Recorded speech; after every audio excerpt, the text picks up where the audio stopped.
Ta parole est une lampe à mes pieds, une lumière sur mon sentier. Psaume 119, verset 105. La méditation.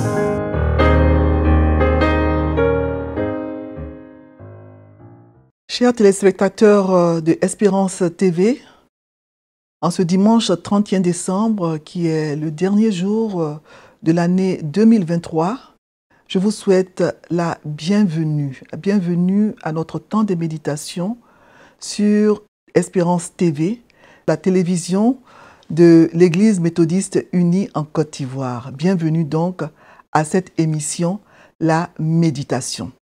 Alors, nous sommes au dernier jour de l'année. Demain, par la grâce de Dieu, nous allons commencer une nouvelle année. Et je vous encourage, j'espère que vous avez déjà, vous tous, votre lecteur de la Bible pour l'année 2024. Mais si vous ne l'avez pas, vous pouvez encore vous le procurer. Vous pouvez vous rendre aujourd'hui au siège de la Ligue pour la lecture de la Bible à Mermoz pour vous en procurer un. Donc, nous avons le lecteur adulte qui est celui-ci. Il coûte 2500 francs. Nous avons aussi le lecteur cadet pour les tout petits, les enfants à partir de 5 ans, que vous pouvez acheter pour vos enfants. Il coûte 2000 francs plutôt, le lecteur cadet. Et nous avons enfin le lecteur junior pour les adolescents à partir de l'âge de 12 ans. Donc, il coûte 2000 francs. Il est important vraiment de vous procurer ce lecteur parce que la Bible est comme un labyrinthe. C'est une bibliothèque qui contient 66 livres. Donc, il nous faut un guide pour nous aider à naviguer dans ce labyrinthe, pour que nous puissions nous y retrouver. Donc, le guide que nous utilisons à la Ligue pour la lecture de la Bible, pour méditer chaque jour la parole de Dieu, c'est le lecteur de la Bible que je viens de vous proposer. Donc, il donne pour chaque jour de l'année un passage à lire et à méditer selon une méthode dont vous trouverez donc la description à la première page du lecteur. Donc, j'espère que vous allez tout faire. Pour ceux qui n'ont pas encore fait, voilà donc la première page du lecteur, la description de la méthode utilisée à la Ligue pour la lecture de la Bible pour méditer avec le lecteur. Donc, j'espère que ceux qui n'ont pas encore leur lecteur vont tout faire pour se le procurer afin de commencer la nouvelle année en méditant la parole de Dieu. Alors, nous allons prier. Seigneur notre Dieu, notre Père, en cette fin d'année, nos cœurs sont débordants de reconnaissance envers toi, parce que tu as été avec nous chaque jour de l'année écoulée. Seigneur, tu nous as gardés, tu nous as conservé la vie et tu nous permets, Seigneur, de voir ce dernier jour de l'année 2023. Père, nous te présentons ce moment que nous allons passer à méditer ta parole. Seigneur, bénis ce moment. Écoutez, Seigneur, ta parole est pour nous une joie, un plaisir. J'ai beaucoup de plaisir à méditer ta parole. Seigneur, merci. Merci pour la grâce que tu nous accordes de le faire sur Espérance TV. Nous prions, Seigneur, que tu disposes les cœurs de tous ceux qui vont suivre cette émission et que la lecture de ta parole puisse leur faire du bien au nom de Jésus. Amen. Alors, le texte que nous propose le lecteur en ce 31 décembre est le psaume 67, 1 à 7. Donc, psaume 67, 1 à 7, c'est le texte que nous propose le lecteur de la Bible en ce dimanche 31 décembre. Alors, je vais lire le texte dans la version Louis II. Au chef des chantres, avec instrument à cordes, psaume, cantique. Que Dieu ait pitié de nous et qu'il nous bénisse. Qu'il fasse luire sur nous sa face, afin que l'on connaisse sur la terre ta voix et parmi toutes les nations ton salut. Verset 4. Les peuples te louent, ô Dieu, tous les peuples te louent. Les nations se réjouissent et sont dans l'allégresse, car tu juges les peuples avec droiture et tu conduis les nations sur la terre. Pause. Verset 6. Les peuples te louent, ô Dieu, tous les peuples te louent. La terre donne ses produits. Dieu, notre Dieu, nous bénit et toutes les extrémités de la terre le craignent. Voilà. Donc, en fait, on doit s'arrêter au verset 7. La terre donne ses produits, Dieu, notre Dieu, nous bénit. Amen. Donc nous sommes aujourd'hui, comme je le disais, donc le 31 décembre. C'est le dernier jour de l'année et pour beaucoup de personnes, c'est le moment de faire une rétrospective, de jeter un regard sur l'année écoulée. C'est le moment des bilans, le moment des bons vœux pour l'année nouvelle. Il y a eu certainement beaucoup de jours heureux au cours de l'année, mais il y a aussi eu des jours de tristesse, des moments où on a pleuré. On pense à tous ceux qu'on a perdus au cours de l'année écoulée. Le 31 décembre, c'est aussi le moment où on définit clairement les objectifs qu'on veut atteindre dans la nouvelle année. Nous disons merci au Seigneur de nous avoir gardés jour après jour au cours de l'année écoulée. Il a été avec nous. Il nous a conservé la vie. Et dans quelques heures, nous allons entrer dans une nouvelle année. Nous commençons donc ce dernier jour de l'année en méditant la parole de Dieu. Alors, mon vœu pour vous, chers téléspectateurs de Espérance TV, parce que dans quelques heures, les bons vœux vont fuser de toutes parts. Mon vœu pour vous, en plus des vœux traditionnels, est que vous arriviez à vous organiser pour commencer chaque journée de la nouvelle année en lisant la parole de Dieu avec votre famille, pour ceux qui vivent avec leur famille, ou seuls, pour ceux qui vivent seuls. Il est bon de commencer la journée par la méditation de la parole de Dieu et la prière.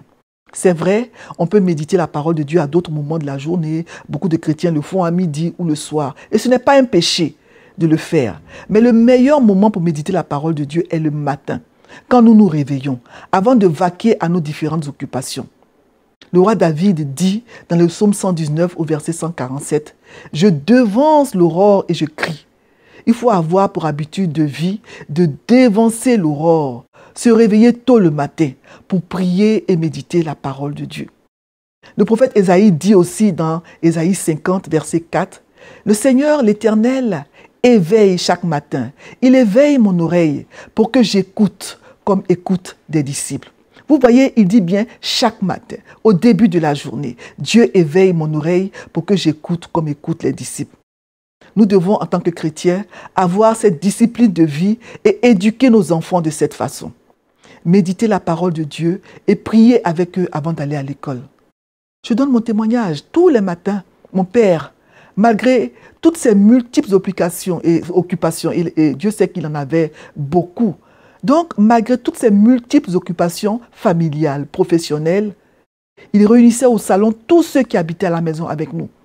Et nous commencions nos journées par le culte familial, méditation de la Bible avec le lecteur et prière. Il traduisait le passage lu et les commentaires en dida, puisque nous sommes dida de Lakota. Donc, il traduisait le passage et les commentaires en dida pour les membres de la famille qui ne parlent pas le français, comme nos tantes et oncles ou d'autres personnes qui venaient du village. Ma mère, qui avait une très belle voix, parce que c'était une diva, elle animait ce moment avec des chants. Je m'en souviens avec beaucoup d'émotion. Je rendrai toujours hommage à mes parents de m'avoir inculqué cette habitude que j'ai gardée, même quand j'ai vécu, même quand je vivais pendant de longues années dans des pays étrangers. Et je garde encore aujourd'hui cette habitude dans mon foyer.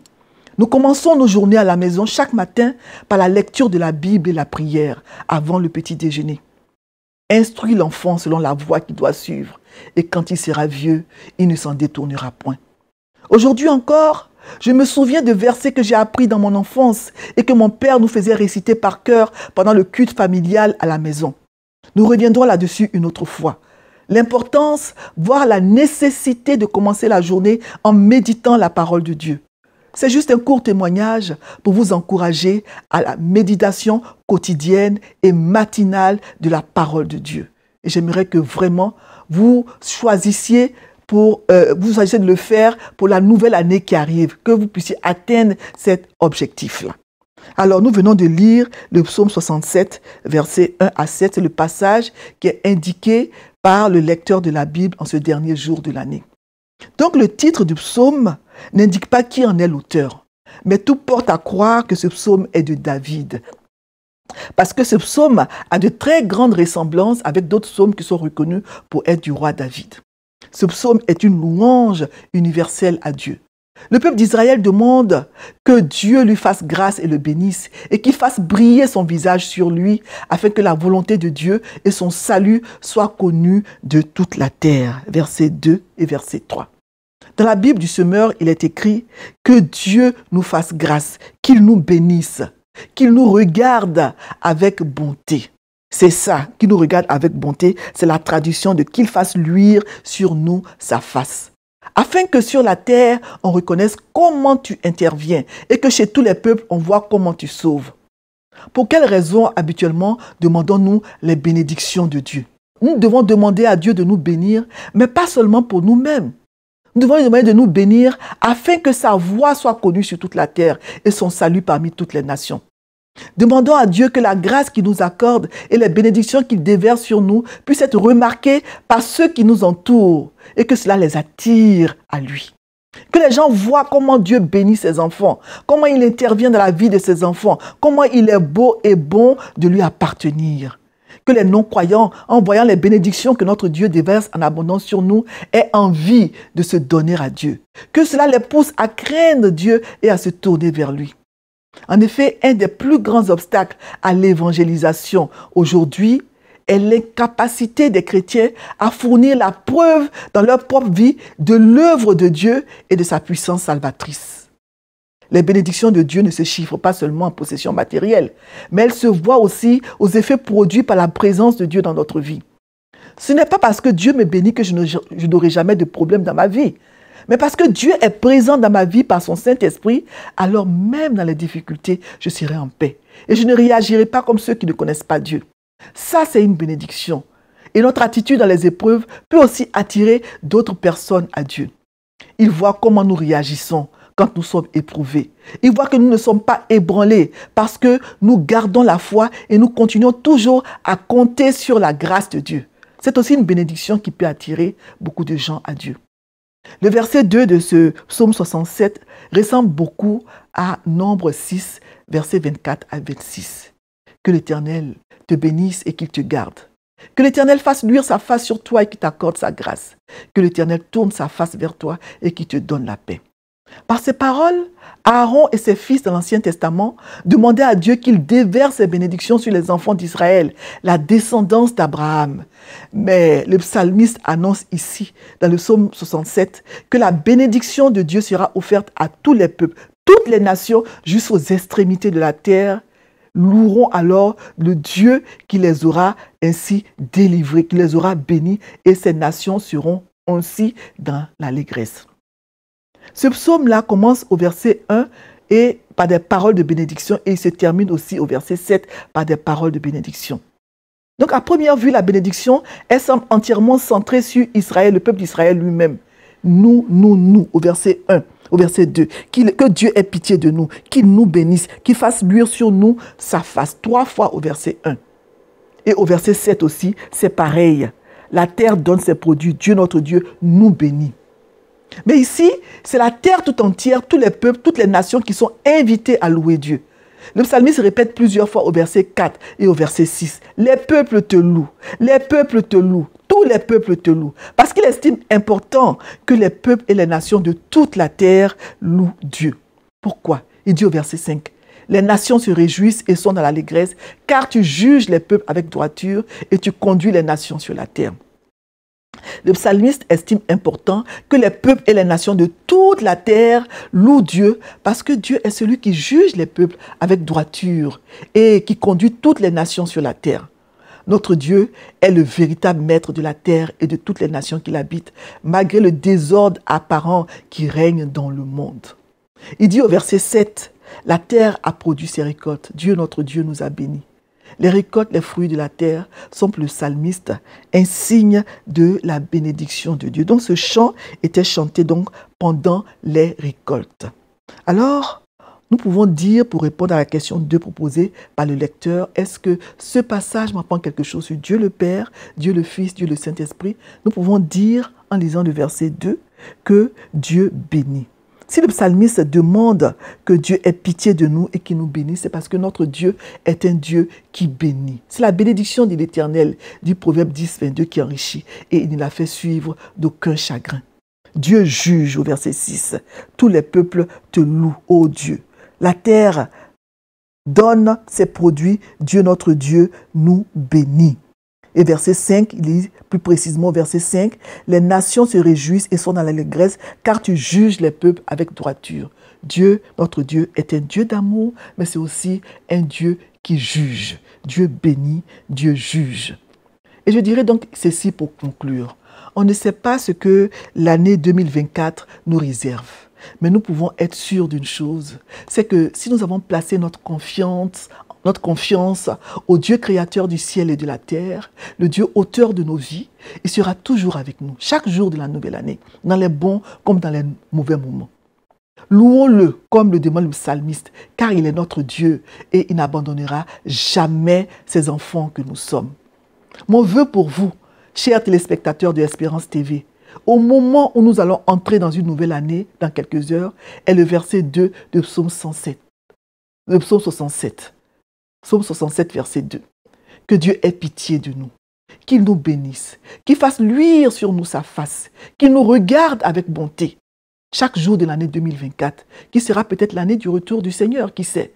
Personne ne connaît ni le jour ni l'heure. Que le Seigneur nous garde fidèles à lui jusqu'à son retour. Bonne année à chacun de vous. Amen. Prions notre Dieu. Oui, Éternel, en cette fin d'année, nos paroles sont d'abord des paroles de reconnaissance à ton endroit. Merci Seigneur d'avoir été avec nous jour après jour. Merci de nous avoir conservé la vie jusqu'au 31 décembre 2023. Notre prière pour 2024 est que tu nous bénisses, comme dit le psalmiste, que tu fasses luire ta face sur nous, que tu nous regardes avec bonté, que tu nous accordes ta grâce. Oui, Éternel, nous allons commencer dans quelques heures une nouvelle année, mais nous avons le cœur en paix. Nous ne savons pas de quoi 2024 sera fait, mais nous avons le cœur en paix parce que nous savons que notre Dieu est avec nous. Il ne nous abandonnera jamais. Chaque jour, à chaque heure, il sera avec nous pour nous garder, nous conduire, nous protéger. Merci Seigneur et bénis chacun de nous. Au nom de Jésus. Amen. Ta parole est une lampe à mes pieds, une lumière sur mon sentier. Psaume 119, verset 105. La méditation.